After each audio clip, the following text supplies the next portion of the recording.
Good morning and welcome to Empowerment Hour here at Calon FM. How are you all today?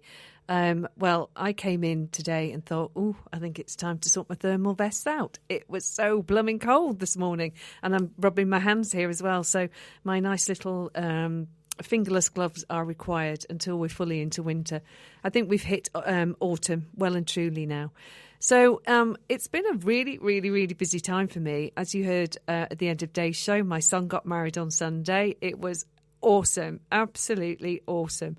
All the hard work they put into all the organising, wow, what a slick operation. And amazing gratitude to Crew Hall as well, where this event was held.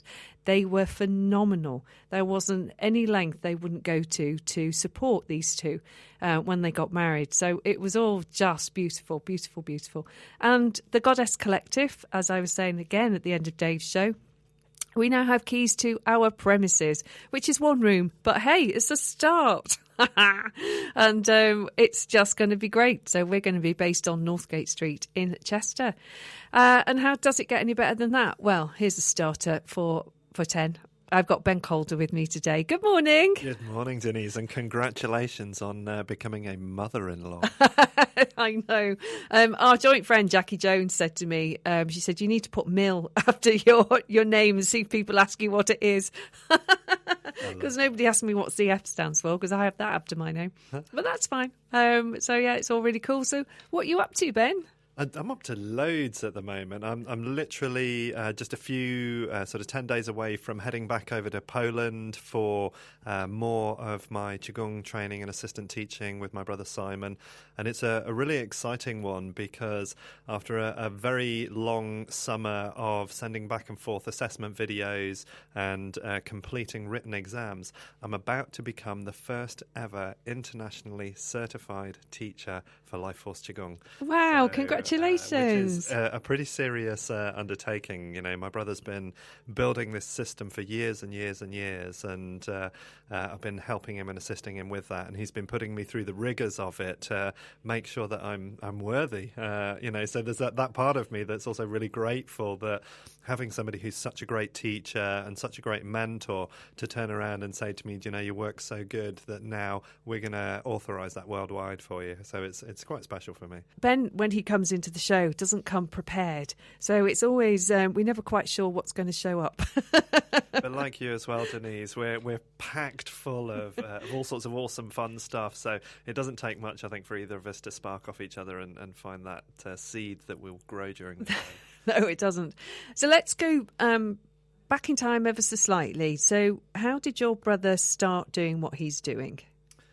Wow, I mean, that is a really interesting step back in time. I mean, he started in martial arts and meditation when he was actually very young and was lucky enough to have one of his earliest teachers be a monk a Buddhist monk who was able to share a lot of really interesting insight with Simon. And he is an incredibly sensitive, empathic character and is very, very aware of body mechanics, body energy, and how that's either in a state of congruence and alignment and flow or it isn't. And he's spent... it's got to have been around 30 years at least now studying in the Far East with multitude of teachers, and he found that that there's, especially in kind of traditional Eastern teaching, there's a lot of secrecy, and there is a lot of you can only get to know the real inner secrets of an art after you've been with a teacher for an extensive amount of time. And Simon found that some teachers were teaching certain things but not others. He'd go to another teacher and they'd teach the thing that the other teacher wasn't teaching, but they wouldn't teach you something else. And so over the years... Keeps it all mystical. Sure, it does, sure. Which in ancient China or kind of in an ancient culture is kind of fine, but in our modern day culture, it just doesn't seem to we don't bite as much as we No. used to in that way, and we don't really have the time and the space to give up our lives and go away and study for decades with somebody. So over the years, he's studied all these different systems, techniques, all around aspects of martial arts, movement, energy work, so Qigong, Tai Chi. He has a massive in-depth knowledge in Chinese medicine and a whole bunch of stuff. And over the years, he started to find bits that were really effective and bits that didn't seem very useful. So he started to bring together all of the congruent, useful parts that were work together and seem to have a synergy. And within that, he then also started to understand different patterns, different flows, and the real key of why he was doing some of the movements. And there's this old idea that once you understand what the tool does, you drop the tool because you don't need it anymore. You've seen the door that it's trying to open. And he's brought together an incredibly pragmatic and accessible series of movements that anybody can learn, any age. And I personally have, with the system, taught children as young as kind of 7 and adults in their 80s and 90s. And we can all gain from learning these movement patterns because they're just very pragmatic ways of helping the body feel happier, healthier, softer, looser. So all of that kind of stiffness, tension, contraction that we can build up right through to the kind of the trauma that the body can hold because of physical events, surgeries, accidents, because of emotional events that cause that kind of contraction and tension in the system.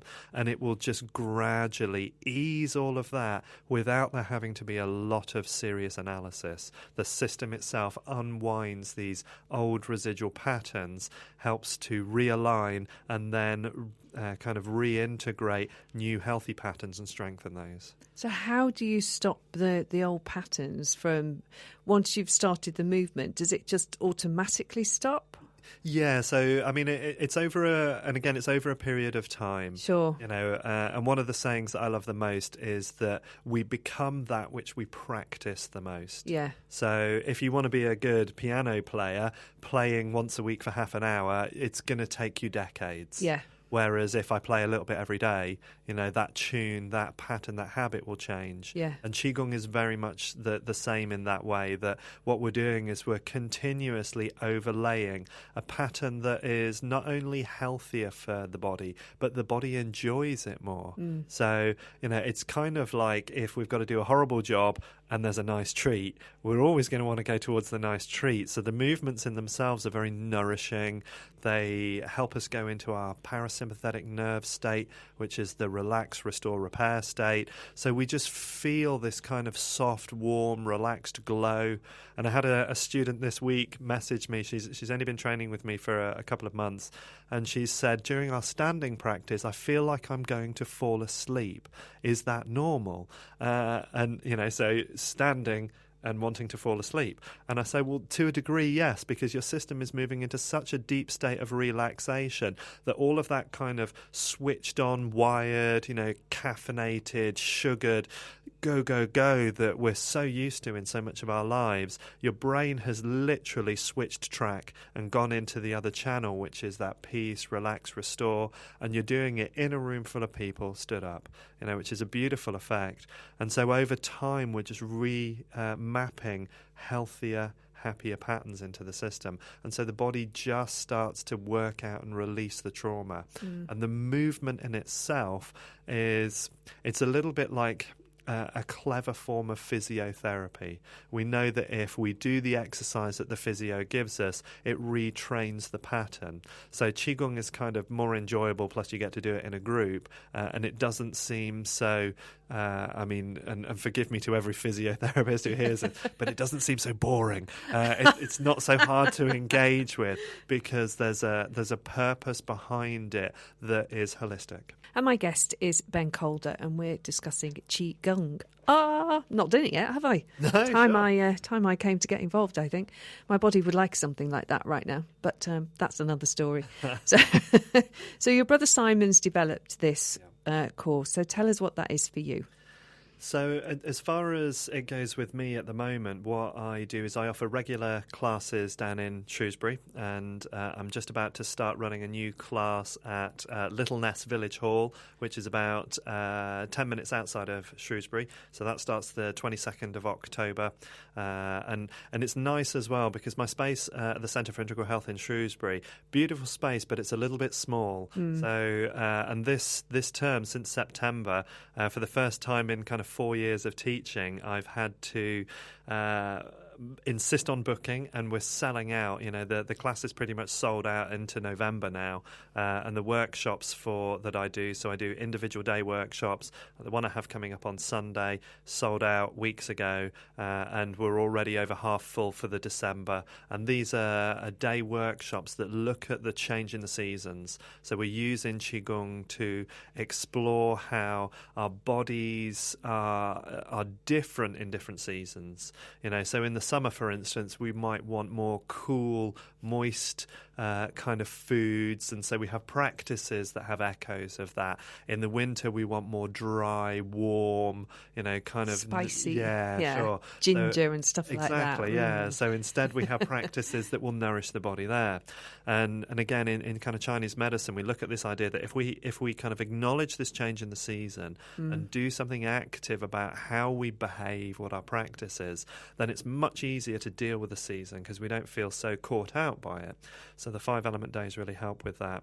So I'm starting new workshops, and hopefully by Christmas I'm going to have moved up to Harden, and I'm looking to start developing some classes up in the kind of Harden, Chester, North Wales area, because I love practicing Qigong. It's because even when I'm teaching, I'm still getting to do the practice, and for anybody that hasn't heard of Qigong, it's a little bit like Tai Chi.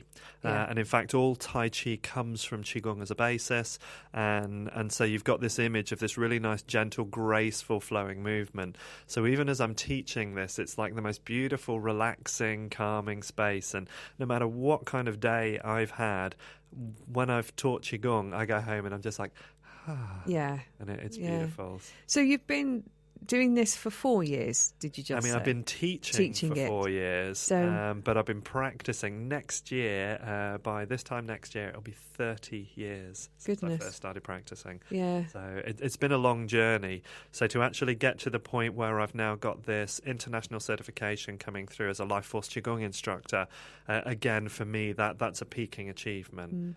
So I've trained, again, like my brother, with a lot of different teachers, lots of different styles, and I still teach, and it's part of the LifeForce Qigong system, some of the practices I first started when I was 15, because they're so fundamental to Qigong that it's really useful to continue having them. And if you could imagine your body without this, where would it be right now?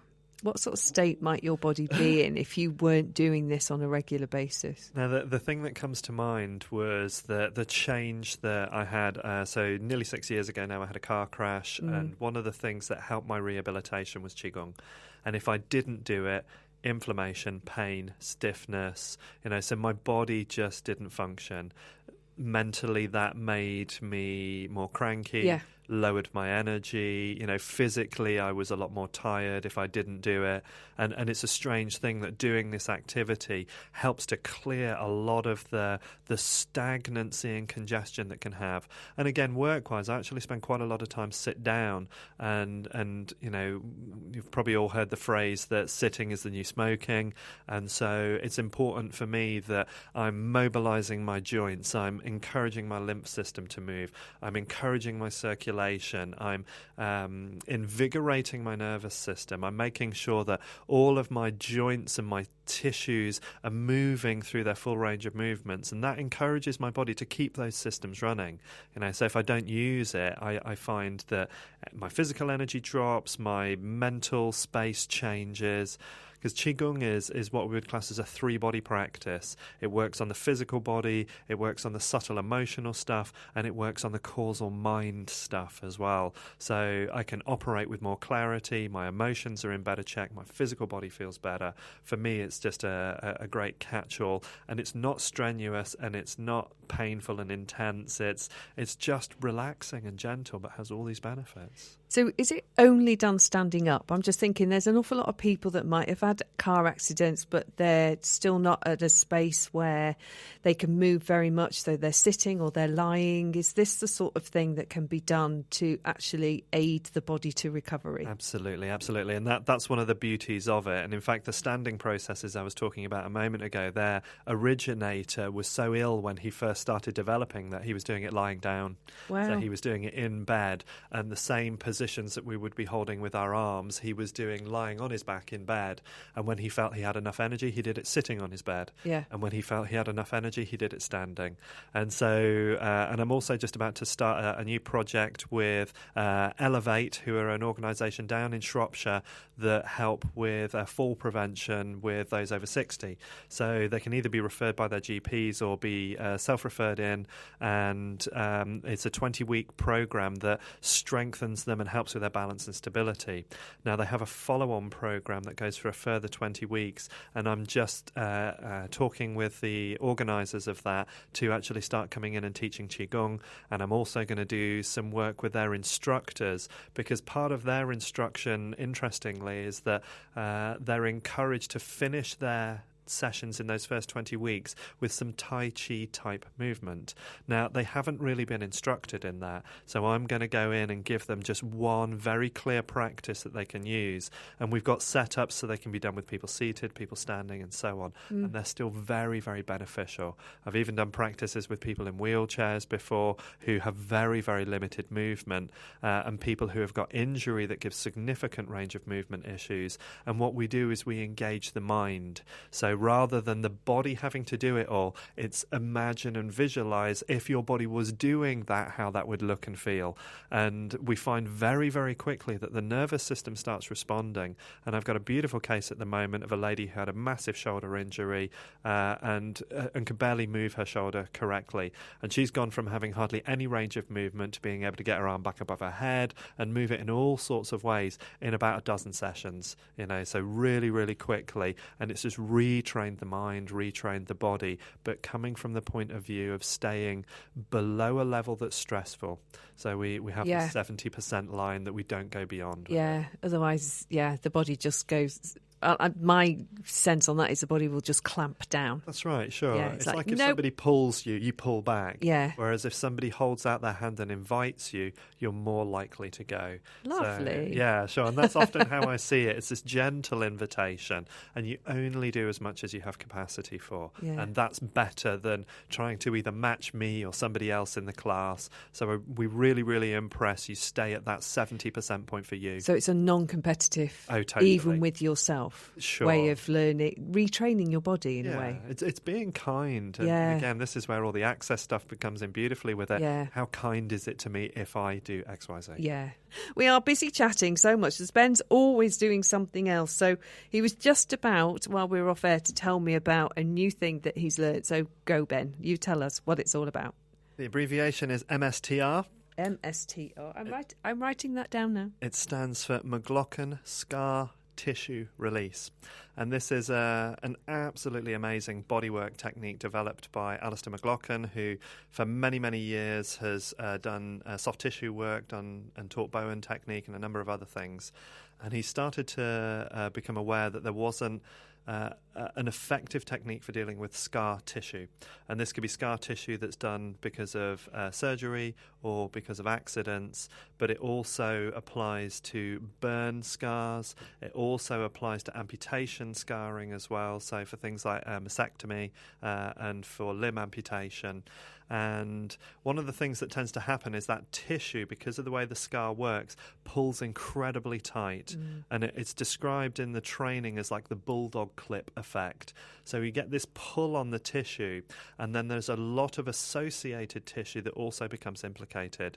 So if you ever hear Alistair McLoughlin talk about it, he mentions a lot that Caesarean section scars are one of his favourites.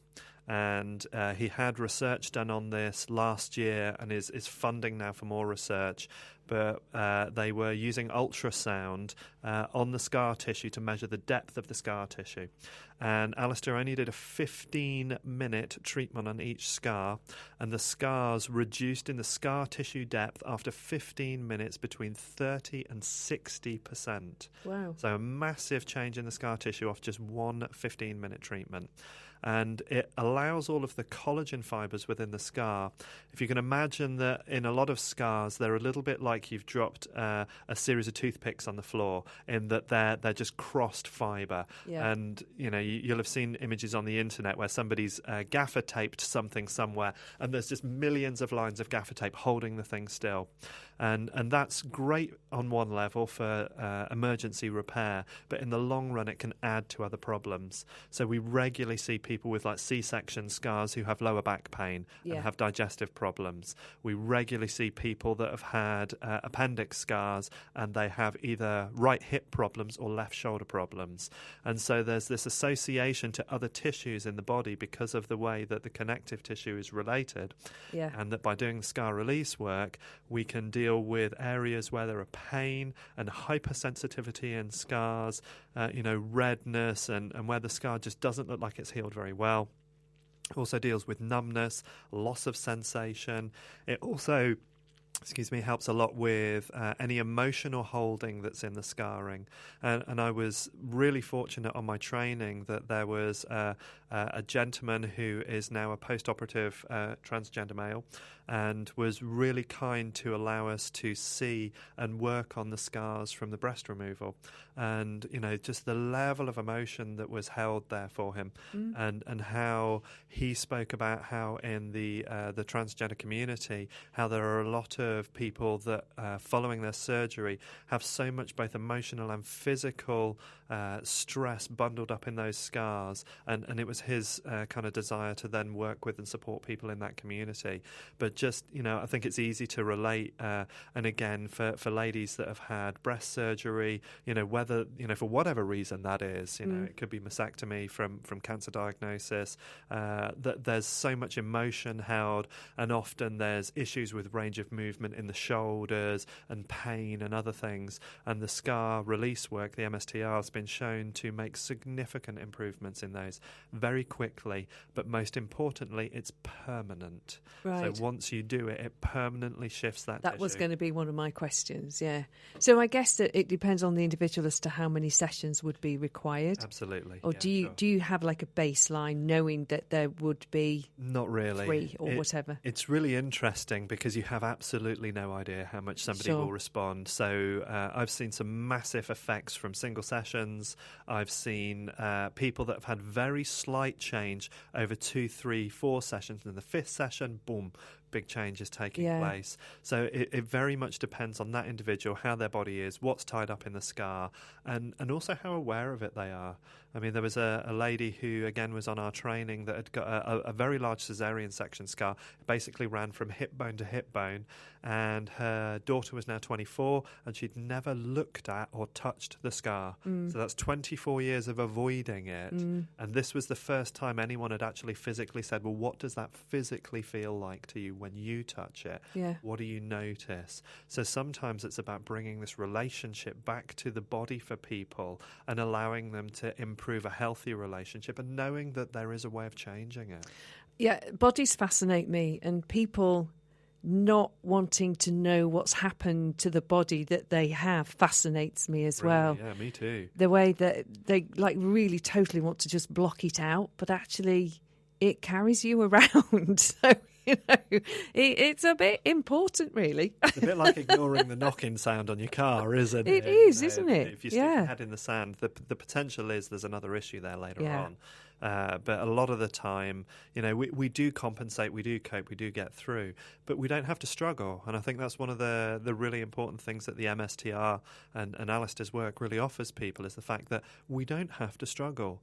I know that in medical circles they've struggled for a long time to find effective scar treatment. Yes. And with the research that Alistair's doing, I wouldn't be surprised if within the next 1 to 2 decades, MSTR is a significant part of medical recovery for scars. So this has come out via Bowen? Yes. Just very, very briefly, tell us what happens with Bowen, because I know you've done this for a long time as well. Yeah, sure. Now. So this is 8 years now. So it's a soft tissue manipulation procedure, although Bowen therapists, we still have discussion about how we would term it, because really what we're doing is we're signalling the connective tissue with a gentle touch. So one of the rules that we explain with people when they come for Bowen is, if anything I do is painful, tell me straight away so that I can use less pressure. Right. Because it really is a light touch therapy. And I think people really underestimate how responsive the body is to a gentle touch and how deeply you can change it.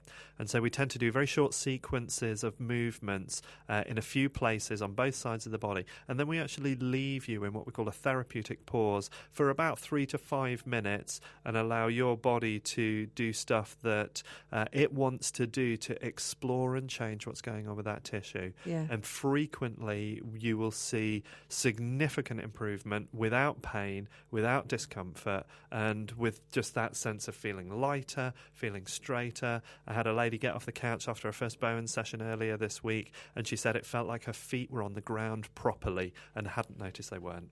So one of the things you may not know about Ben is that he plays in a band. Woohoo! We've got a name now as well. Oh, have you? Come on. So we're called 10 Gins In. Crikey, if I had 10 gins these days, I think I'd die, to be honest. Well, that's kind of where it came from, because when we came up with the name, I think that we were about 10 gins in, so it was... I quite like it, though, actually. Yeah, it has a ring to it. Yeah. It's written Japanese style with a J, so it looks good. Okay, I like it. Yeah, that connects everything together. So there's always something about health, isn't there, that's being... talked about. And so you were just saying off air that it's Breast Cancer Awareness Month. That's right, yeah, sure. So throughout October, we've got Breast Cancer Awareness Month. And again, with the MSTR, with the McLoughlin Scar Tissue Release, we are highlighting the fact that for ladies who are post-operative from any kind of reduction, mastectomy, lumpectomy, that we are available to discuss with them and support them if they're finding that post-surgically they are having issues. Because some people, their scar tissue is very tight. Yes. As opposed to others, it doesn't seem to happen. Yeah. I just wonder, because your brain, does this wonderful thing of going, well, it could be this, it could be that. So what would that be, that if someone's tissue was way tighter than someone else's? It's not just a physical thing, I get. Well, I mean, part of it is potentially to do with who did the surgery. Yeah. Because obviously the nature of the cancer in the first place, in the case of something like a breast cancer, it's not until the surgeons are actually exploring that they really know the full extent of what they're looking at and how much they need to change inside the body, and then what's available to close up with, and again, the integrity of that tissue. So for some ladies, depending on how the surgery is done, they're going to have a tighter finish, and also depending on how their body healing process is, depending on how rapid it is, depending on the nutrient density that their body has to be able to form healthy, good connective tissue. And we're not all equal in that measure. If we've got a really good diet and healthy lifestyle, then how our body heals is different than if we have an unhealthy lifestyle and not good nutrition. So it's variable in that way. And there can be a lot of tightness around the scar tissue, but that can also extend into necks, into shoulders, down into hips, all the way through into the back. You can get people that have issues where they can't move their shoulders properly, and so lifting their arms, especially in certain directions, can be very difficult. And the scar tissue work literally allows the body to physically change that. I find that fascinating, but I've seen something similar, but not quite as profound as you're talking about. But I get that the more the people work with this, the more that what you're doing is going to grow as well. Yeah, sure. It just fascinates me. It really does. And quickly about the centre. What is happening in Shrewsbury? Because you've mentioned that you're coming up to Chester and North Wales. I'm coming up to Chester and North Wales. Mind you, that said, you've often do a clinic, don't you, in Chester? Yeah, I've actually been at the Chester Wellness Centre just on the south side of Chester for over 10 years. Yeah. And so I have a clinic there, but I'm going to be looking to increase the amount of work I do there and more stuff in North Wales. But after 6 years of running Centre for Integral Health in Shrewsbury, I've decided that it's time for me to move on and do other stuff. So, as a growing business, we have over 20 registered practitioners. We have over 20 events providers that come in throughout the year, plus other practitioners that use us ad hoc and other services. In